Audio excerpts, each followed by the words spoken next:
Привет, это БРД. Я улетел на операцию, но оставить вас без обзора High Stakes мы, конечно же, не можем. Поэтому, пока я отхожу после анестезии и выгляжу как опухший зомби, вместо моей вебки мы поставим кадр из прошлого ролика. Но не переживайте, разницы вы не заметите. Хорошего просмотра. Всем привет! Экшена на High Stakes в этом месяце было много. Основное событие – это игра на NL 100 тысяч с любителем из Лихтенштейна. Мы специально перепроверили флаг.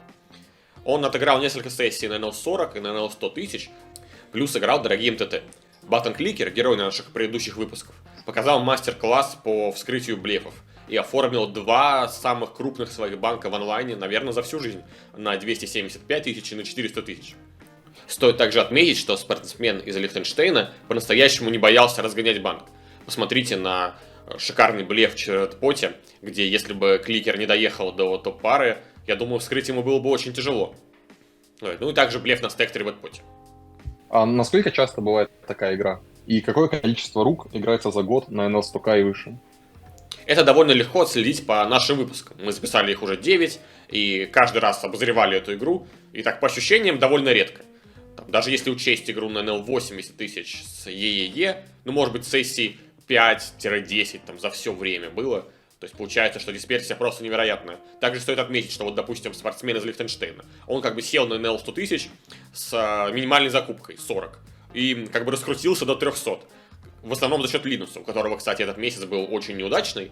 То есть это как бы, я это говорю к тому, что это не какая-то раздача, какой-то пир на NL 100 тысяч, который там случается периодически, и все там уходят в плюсе. Вот, пожалуйста, человек раскрутился с 40 до 300, как бы потом обратно, конечно, все проиграл, но те, у кого он эти деньги выиграл, весь год нужно где-то искать, где отмазаться.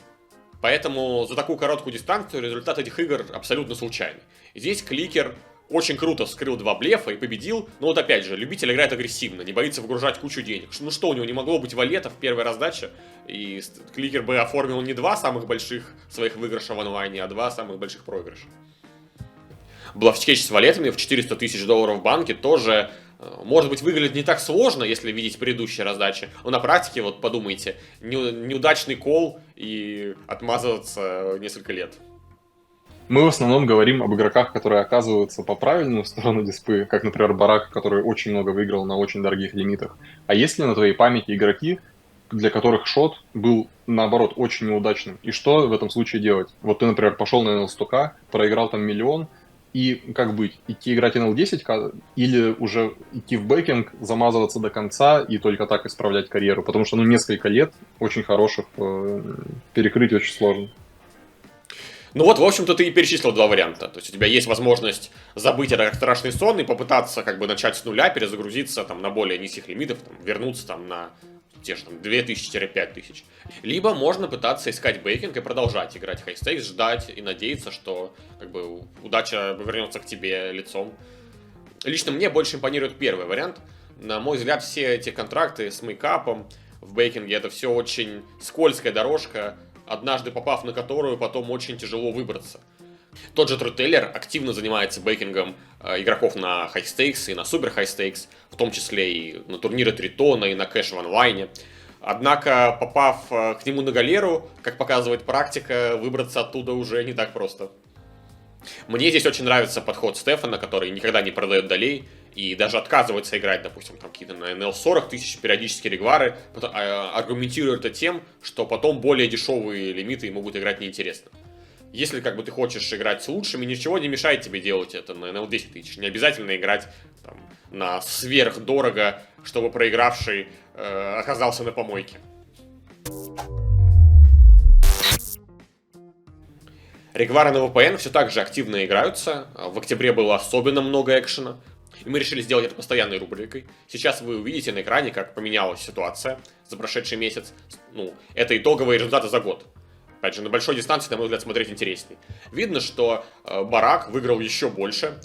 Казалось бы, куда уж больше, но вот, никто не может его остановить.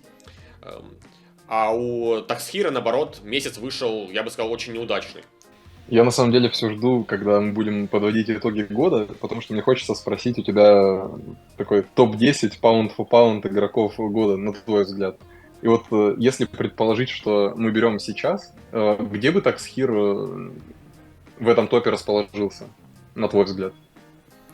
Слушай, да непонятно, вот как говорили некоторые мои друзья, судя по инстаграму Таксхира, он больше в каждый вечер, ты смотришь инстаграм Таксхира, и каждый вечер он там либо с кем-то, с какими-то друзьями, либо в баре, либо на какой-то тусовке. То есть, когда человек вообще успевает покером заниматься, не особо понятно. Поэтому, возможно, у Таксхира немножко сместились приоритеты. Ну да, Таксхир настоящий гигачет. Я помню, как ты говорил, что он и там успевает, и здесь успевает, и везде успевает. Так что... Да, да, все так. Я сам не понимаю, как ему это удается. Он еще, я повторюсь уже, бывший профессиональный футболист. То есть он действительно сын маминой подруги. Хотя, наверное, в этом месяце это не особо объективно, учитывая, что он проиграл там, 300 тысяч ЕВ с пика. Ну и как я уже, да, отметил, Линус и на ГГ очень неудачно выступил в октябре. И в регварах тоже все не складывалось гладко. При этом играл он довольно много. Вот, вечером постоянно был в лобби. Что интересно, сейчас проходит Тритон в Монте-Карло. Тоже покажем вам фотки. Шикарное место. И на нем практически нет кошевиков. Никто реально не приехал, кроме, ну, собственно, Лимитлеса, и, который посещает все практически Тритоны, и Никиты Бодяковского. Хотя Никита Бодяковский, наверное, уже не совсем кошевик, то есть он специализируется на офлайн МТТ. Очевидно, что Тритон он никогда не пропустит. Однако из австрийцев, которым, казалось бы, не так уж далеко ехать, не приехал никто. Ни Линус, никто из его друзей. Не знаю, с чем это связано. Возможно, просто не захотелось, возможно, были дела поважнее. Но, допустим, я лично был очень расстроен, потому что вот болеть за кошевиков на Тритоне я очень люблю. А как часто у Линуса получаются неудачные месяцы? То есть вот предположим, что есть признанный топ-1 игрок по скиллу, и насколько сильно на такого игрока влияет дисперсия? Возможно, прозвучит странно для вас, но последние несколько лет Линус играет практически как любитель. Больше не в том плане, что играет плохо, а в том плане, что больше для удовольствия. Ездит по турниры, играет в разные дисциплины с лучшими регами этих дисциплин. Он как будто бы вообще не сконцентрирован на поиске игры, которую он гарантированно бьет. Конечно, у него там, он попадает за столы с любителем, вот как, допустим, в начале нашего выпуска мы рассказывали. Но это больше чуть ли не случайно получается. Мне кажется, по ощущениям, 10% его раздач с непрофессиональными игроками. Все остальное это жесткая мясорубка с лучшими игроками своих дисциплин. Поэтому не особо объективно смотреть на его результаты, потому что они по факту полуслучайные. Но стоит отметить, что вот сам Линус признает, что он не особо хорошо играет в турниры, но и там он успел очень удачно. Все-таки у него было несколько громких побед в Тритоне. Да и в онлайне, насколько я понимаю, не все так плохо. Периодически он обыгрывает кого-то. Вот, допустим, здесь он тоже до сих пор в плюсе. Хоть и не таком большом, как ему хотелось бы. Насколько я знаю, в Амахе у него очень неудачно сложилось. В руме Coin Poker, который принадлежит Тони Джи. Там он очень большую сумму для себя проиграл. Ну, надеюсь, что может себе позволить. Мы подготовили для вас интересную раздачу на NL 20 тысяч между Бараком и Начо, героями наших предыдущих выпусков. Также стоит отметить, что это все-таки стол Регвара. Да, это полный стол, но здесь нету любителя. Допустим, вот Сишама, неизвестный для наших зрителей игрок, это американский рек, который пробует свои силы на хай-стейкс, и, судя по результатам, мы покажем вам фотографию, получается у него довольно неплохо. Виктор Малиновский зарейзил с МП. Барак трибетнул в ситуации котов против МП. Здесь я предполагаю, что он будет играть без диапазона кола. Здесь все руки, которые он будет разыгрывать через трибет. Начо open 4 с СБ. Опять же, в этой ситуации тоже не будет никогда спектра кола. Тут я уже уверен, если у Барака есть вариативность по стратегиям, то здесь у Начо, скорее всего, нет. То есть это 3 со всем своим диапазоном продолжения. Open 4 со всем своим диапазоном продолжения. Виктор выбросил, а Барак сыграл кол. У нас 4 бет, у нас получается open 4 бет-под, довольно в глубоких стеках, в активный стек там в районе 170 блайндов, может быть даже больше. И текстура туз 10-2.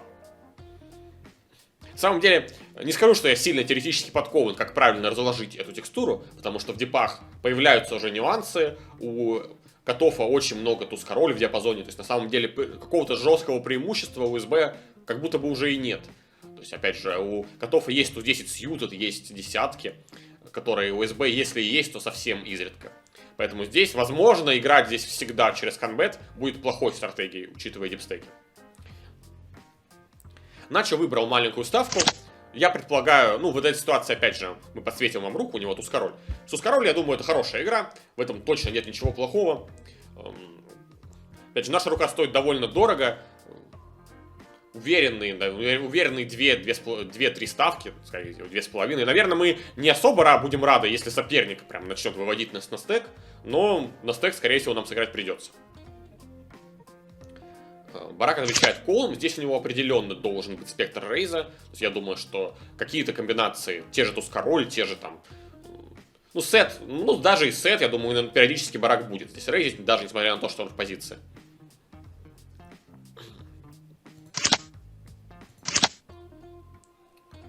По терну закрылся флэш, который, на мой взгляд, больше подошел диапазону Катофа.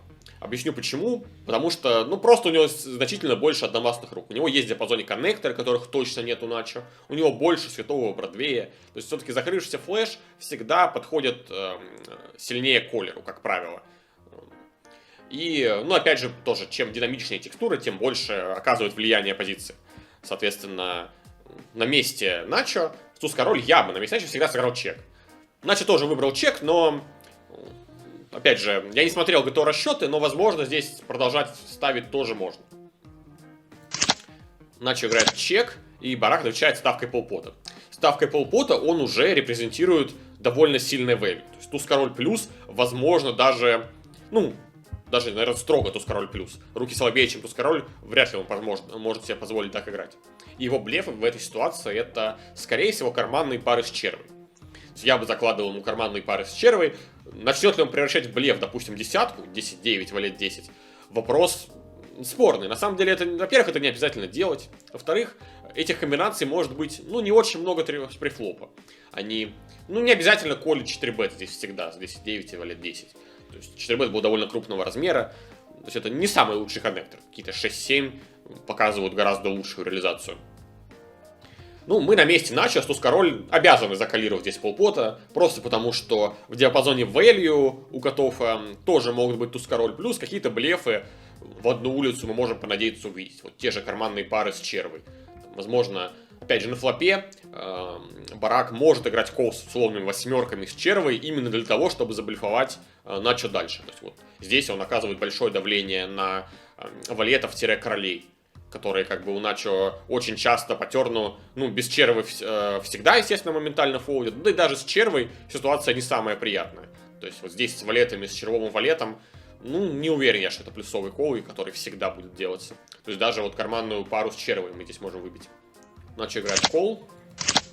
Ну и, естественно, мы получаем 4 флэш-ривера, еще и даму. Дама здесь на самом деле... Дама выглядит плохой картой, когда у нас в руке туз-король.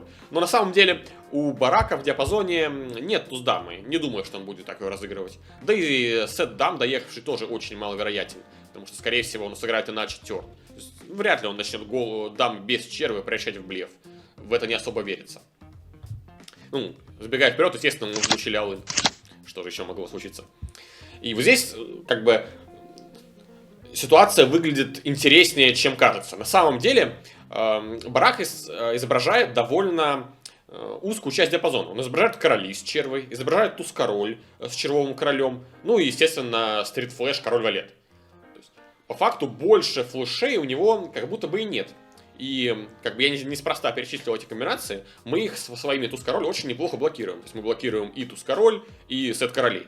То есть наша рука в чем-то даже лучше, чем две пары или сет. То есть даже, опять же, вот какие блефы мы здесь хотим увидеть. Это, наверное, превращенная блеф десятка и покеты без червы. Да, звучит очень маловероятно, но опять же, если рассмотреть с точки зрения наших блокеров, то есть получается туз-король не блокирует ни один блеф, а какой-то value все-таки блокирует хорошо. Вопрос в том, достаточно ли блефов будет у барака. Потому что, как я уже и сказал, барак аккуратно играет и на префлопе, и на постфлопе. То есть у него каких-то комбинаций типа валет 10, 10, 9, они могут быть просто... Ну, они могут просто сыграть пас на префлопе. То есть я бы на месте Начо рассматривал, что эти комбинации там точно не в полном весе. А карманные пары без червы, ну опять же, их не настолько уж нужно калировать флоп. Наверное, валеты те же Начо может закалировать, но будет ли он всегда превращать их в блеф с терна, тоже вопрос неочевидный. То есть, на мой взгляд, ситуация для Кола очень тонкая и непростая.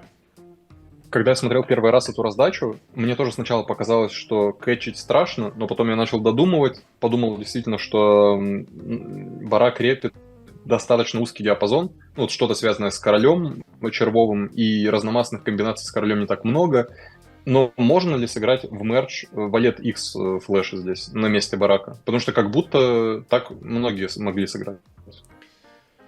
Безусловно, да, барак, я думаю, машина точно здесь мержит Валет X, но когда у нас в руке Валет X, флеш, на самом деле мы довольно, опасаемся, что у соперника будет X флеш, у соперника довольно много таких комбинаций. Когда у нас в руке два валета, наш флеш это два валета, скорее всего, других комбинаций у нас нет.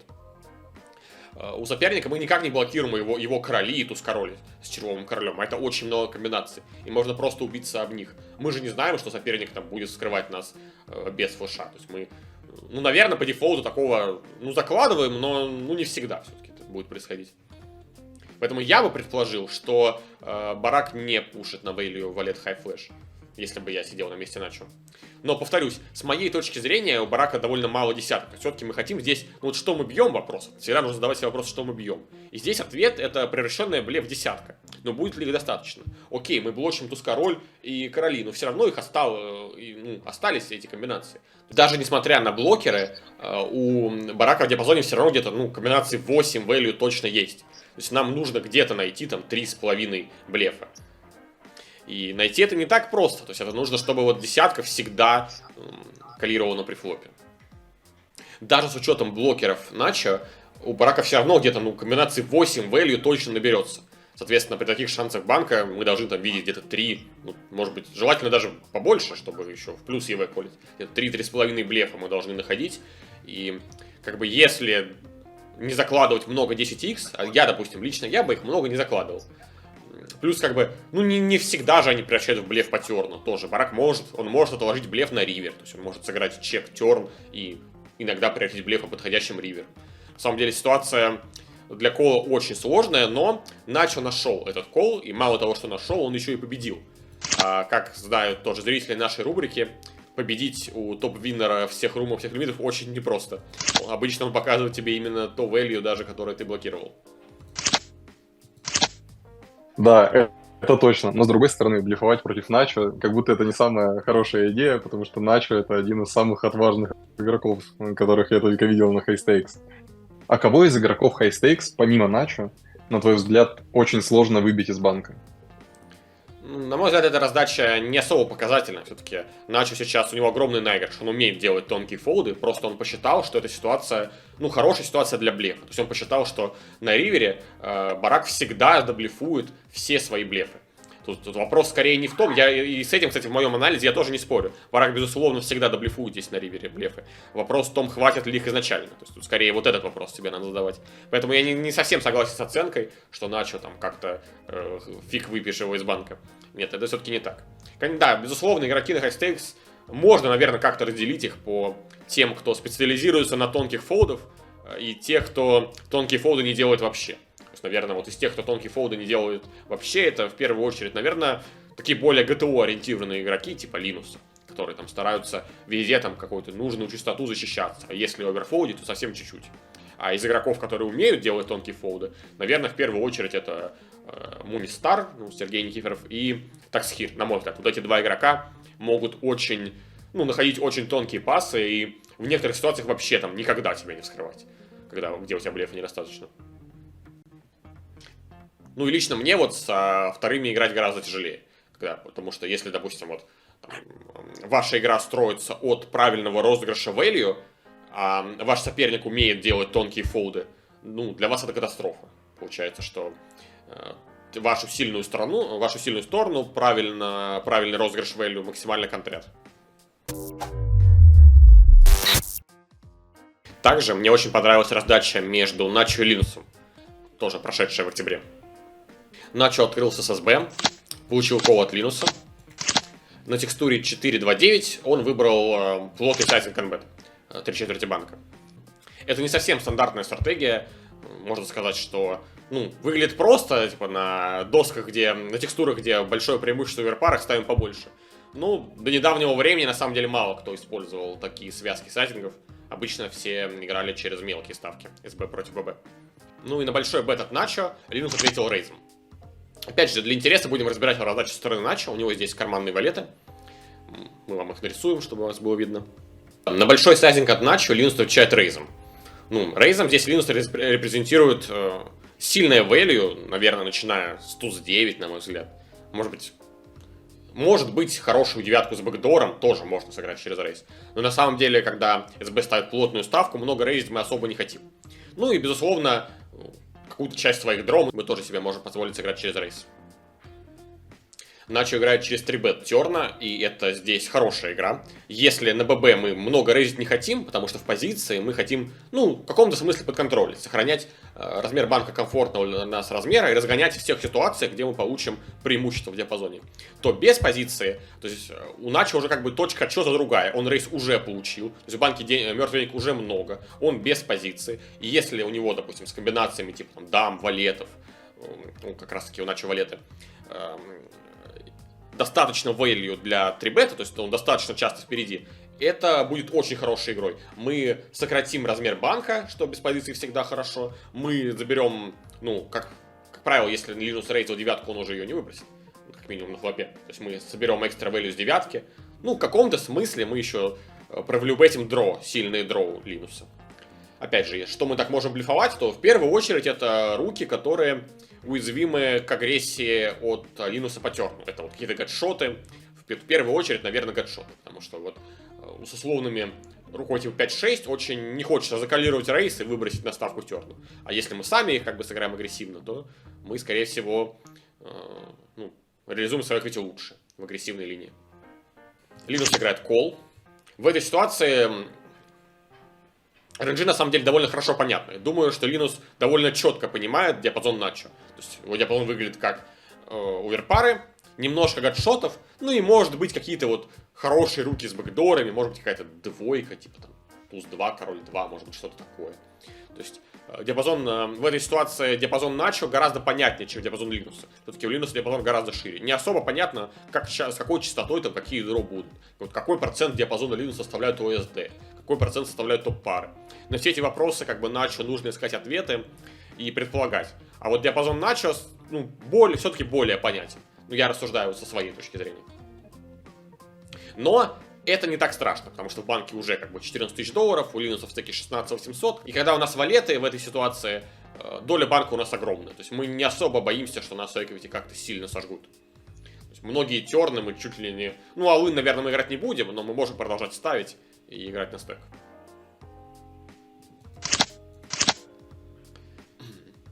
Дама по терну это на самом деле полный бланк. Не думаю, что у Начо, что у Линуса когда-то здесь есть дама 9. То есть, скорее, ну, разве что совсем опять никакие дро, ну, наверное, в первую очередь нас интересуют какие-то комбинации типа туз 5, 3-5, 5-6. Никакое дро не закрылось. Опять же, туз 9, король 9. Опять же, не усилились до трипса или допера. То есть, по факту, для Начо дама это полный бланк. Интересно, что... Да, безусловно, у Линуса есть диапазон сеты, но как бы, когда мы уже выбрали игру через 3-бет флопа, скажем так, мы уже как бы для себя решили, что сету мы уже стейк как бы проигрываем. То есть наша задача концентрироваться на других комбинациях в диапазоне Линуса. То есть, поэтому здесь с валетами, я думаю, нужно однозначно ставить. В чеке смысла особо много нет. То есть мы просто дадим Линусу реализоваться со своими дро, там, если он сыграет их через чекбэк, получить бесплатную карту с туз 9, с король 9, которую тоже он, возможно, возьмет. Поэтому я думаю, что особо опций, кроме ставки, у Начо здесь нет. Начо выбрал очень маленькую ставку, и возможно, на мой взгляд, возможно, вот эта ошибка в данной раздаче, потому что я, опять же, не разбирал эту раздачу досконально, но мне кажется, что машина выберет больший размер, потому что на самом деле дама это полный бланк, то есть мы вылюбетим ОСД, вылюбетим довольно много 9x комбинаций, опять же, раз уж мы сыграли через 3-бет флопа, то мы считаем, что там 9x комбинаций много. Поэтому мне кажется, что мы обязаны ставить больше. Тем более блефов, опять же, у Начо, ну, можно найти, можно продолжать блефать здесь двойку, можно блефовать свои гадшоты и дро.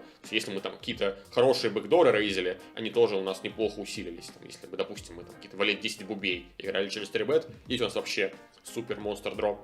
По факту, сыграв полпота, мы уже привязываем себя к банку. То есть мы так-то и не против.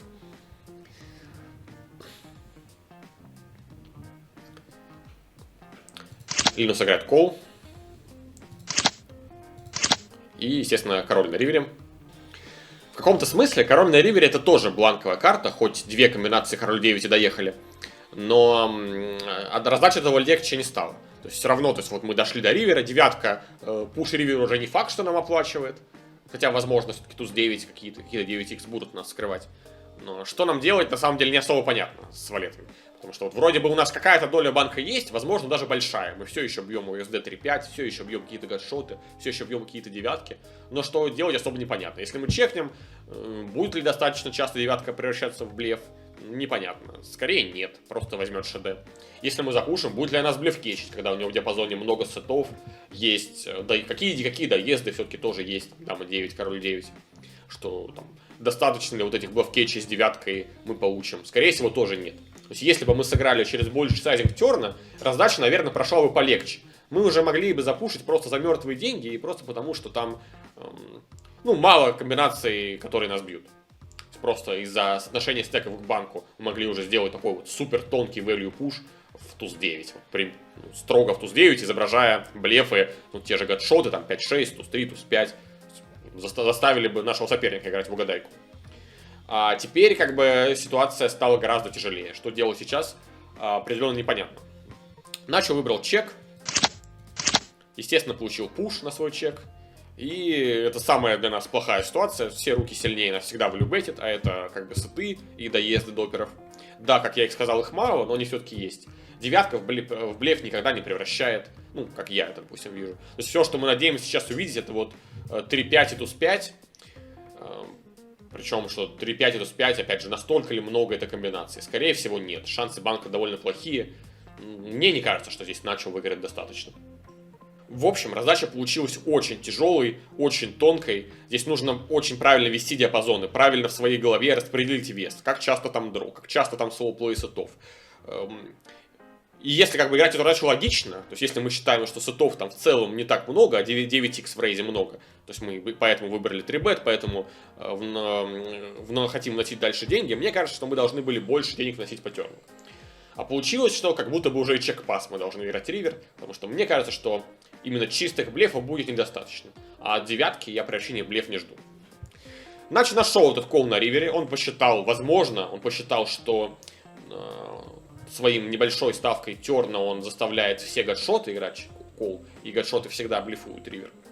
Но, к сожалению, мы этого не узнаем, потому что Линус показал нам на вскрытии доезд двух пар, король 9. Хочу обратить внимание, что это именно король 9 с бэкдором. Вот если бы, допустим, Линус показал разномастный король 9, это скорее бы означало, что слишком уж много девяток в рейзе. И Начо должен рассматривать... он может... Да, если бы там были разномастный король 9, это означает, что остальных девяток еще больше, и мы тогда чуть ли не value bet ривера можем рассматривать с валетами. Но, учитывая, что мы увидели именно королей с бэкдором, эта комбинация нам никакой информации толком не дала. То есть это непонятно, насколько часто там рейзятся девятки слабее. То есть как бы девятку-то с бэкдором зарейзить точно не ошибка.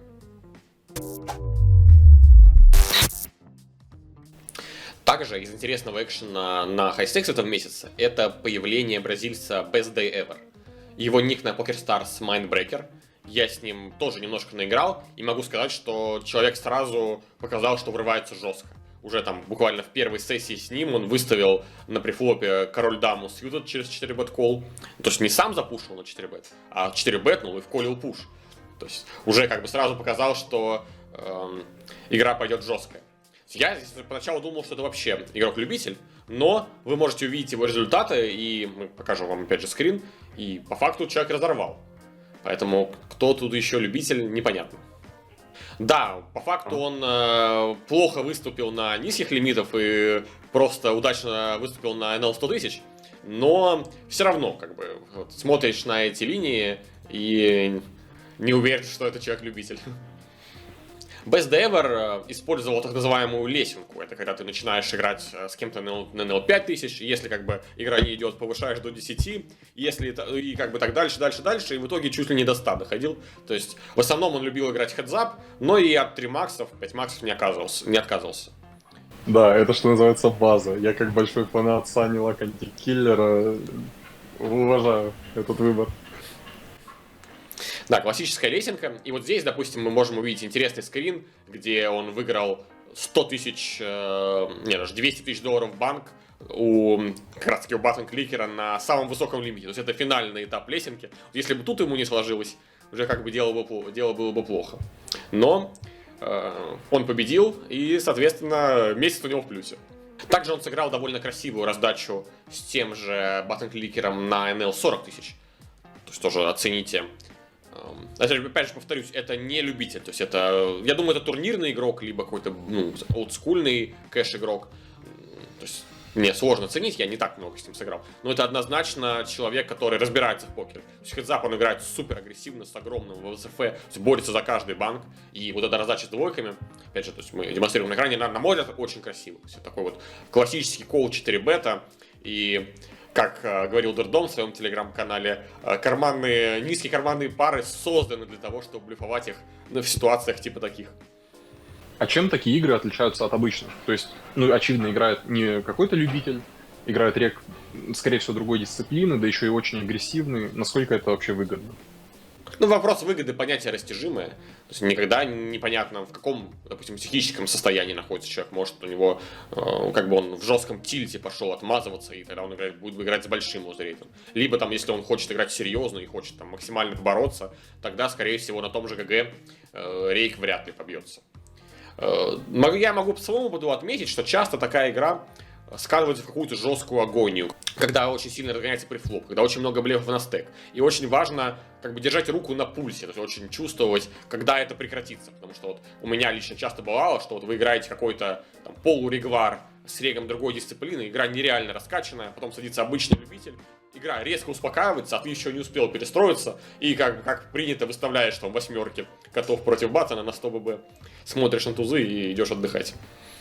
В целом игра, я бы сказал, отличается от классических игр с любителем. То есть все равно тебе вот человек пришел ненадолго, пришел погэмблить, желательно как-то вот искать какие-то его самые грубые ошибки, желательно как-то пытаться разобраться в его связках с авианом.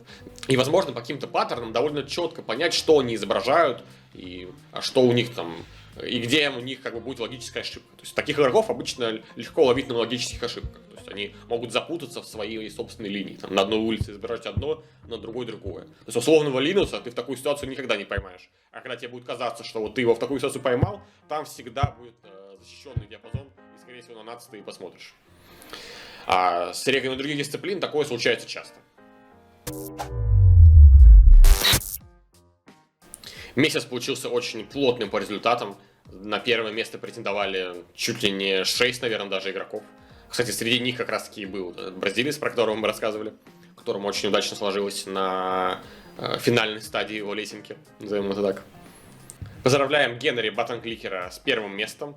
Наконец-то он возглавил наш топ, и хочу сказать, что Генри все еще молод. То есть он стартанул свою карьеру чуть ли не в 17 лет, и не так давно. Сейчас ему там сколько, лет 25, наверное. Хотя в моей голове уже все года смешались. И я думаю, что мы еще часто его увидим. На втором месте Джейсон Гейл, который разорвал регвары, и не только регвары на VPN, и показал шикарный результат. Продвинулся высоко вверх в нашей табличке регваров, мы уже, пока вам ее показывали. На третьем месте Барак, который тоже удачно выступил на VPN. Начо тоже очень удачно выступил. По ЕВ он вообще у нас должен был быть первый. Но, к сожалению, Волны сложилось не так хорошо. Но в целом, я думаю, он доволен месяцем. Он активно и много выкатывал. Опять же, по количеству рук, я думаю, он с отрывом первый. На пятом месте Мануэль Сааведра, у которого 56 тысяч раздач. Но на практике на хай-стейкс из них гораздо меньше. Он активно играл на NL1000. И большая часть этих раздач это с NL1000. Поэтому среди раздач, сыгранных на хай-стейкс, думаю, Начо фаворит с большим отрывом. Может быть, не с большим, но точно фаворит. Но в целом, мне кажется, стоит отметить, что Мануэль Сааведра уже не первый раз показывает такую огромную дистанцию. То есть это даже, учитывая, что он играет NL1К, это все равно гигантская дистанция, на мой взгляд. Да, да, он играет очень много столов, чуть ли не 16, по-моему, в пике, то есть он играет много румов. И вот это один из немногих регов High Stakes, кто там играет, по факту готов там 20 тысяч играть, практически со всеми. И при этом активно играет НЛК. Наверное, таких примеров больше нет. Ну, чтобы прям активно играли на 1000. Так, на 7-м и 8-м месте у нас один и тот же игрок. Это Дэвид Джонс. Он довольно четко выступил, примерно одинаковое количество денег выиграл и на ГГ, и на КР. И занял сразу 2 места в нашем самолете апстейка. Виктор Малиновский неплохо выступил на ВПН, однако месяц у него, как я понял, очень плохой. То есть он много проиграл на 100к на ГГ. И мы не показываем топ-лузеров, но вот если бы показывали, Виктор был бы... Месяц для Виктора не самый удачный. И замыкает лидерборд Сир Хелметс, который тоже активно играл в октябре, наиграл большую дистанцию. И я думаю, что 200 тысяч выигранных по ЕВ это шикарный результат.